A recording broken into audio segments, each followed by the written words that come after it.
चौथा अध्याय। शुकदेव गोस्वामी आगे कहते हैं कि उस समय अजामिल ने 3 अत्यंत भयानक प्राणियों को देखा। उनके चेहरे विकृत थे, शरीर डरावने थे, उनकी आकृति भयंकर थी और उनके बाल लंबे तथा बिखरे हुए थे। उनके हाथों में मोटे रस्से थे जिनसे वे उसे बांधकर यमराज के दरबार में ले जाने आए थे। उन्हें देखते ही अजामिल भय से कांप उठा और पूरी तरह घबरा गया। उसी समय उसने अपने छोटे पुत्र को पास में खेलते हुए देखा।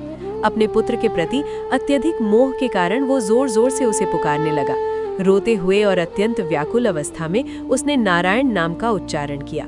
मृत्यु के समय की बेचैनी। मृत्यु का समय प्रत्येक जीव के लिए अत्यंत कठिन और भयावह होता है।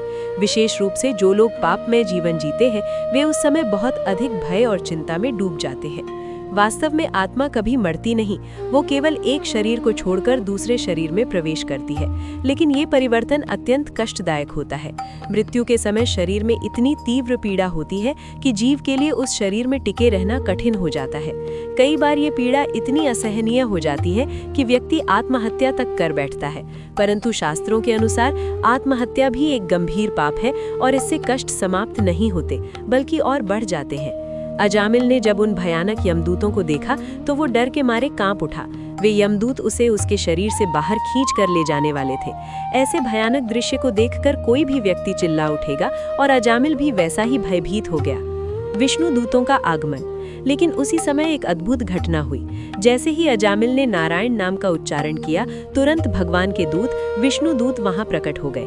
हालांकि अजामिल अपने पुत्र को पुकार रहा था, फिर भी नारायण नाम की दिव्य शक्ति के कारण भगवान के दूत उसकी रक्षा के लिए आ गए। यही भगवान के नाम की महिमा है। चाहे वो अनजाने में लिया जाए, फिर भी वो जीवन को बदल सकता है। भक्त और अभक्त में अंतर। कोई ये प्रश्न कर सकता है कि भक्त और सामान्य मनुष्य दोनों को ही मृत्यु आती है, तो फिर अंतर क्या है? इसका उत्तर एक सुंदर उदाहरण से समझाया गया है। जैसे एक बिल्ली अपने बच्चे को भी मुंह में पकड़ती है और चूहे को भी, लेकिन दोनों के अनुभव अलग होते हैं। बिल्ली का बच्चा खुद को सुरक्षित महसूस करता है, जबकि चूहा उसी पकड़ को मृत्यु का संकेत समझता है। ठीक इसी प्रकार मृत्यु के समय भक्त को भगवान के दूत वैकुंठ धाम अर्थात आध्यात्मिक लोक में ले जाते हैं, जबकि पापी जीव को यमदूत पकड़कर यमराज के न्यायालय में ले जाते हैं। अजामिल के साथ भी यही होने वाला था, लेकिन भगवान के नाम ने उसकी रक्षा कर ली। भगवान का अवतार और उद्देश्य। भगवान स्वयं कहते हैं कि उनका जन्म और कर्म दिव्य है। वे इस संसार में साधुओं की रक्षा करने, दुष्टों का नाश करने और धर्म की स्थापना के लिए बार बार अवतार लेते हैं। भगवान के हाथों में शंख, चक्र, गदा और पद्म होते हैं।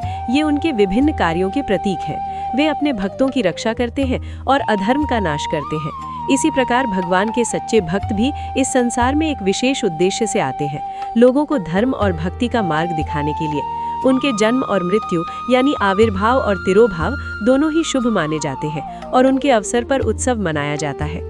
आत्मा का सत्य। वास्तव में आत्मा का कभी जन्म नहीं होता, ना ही उसकी मृत्यु होती है।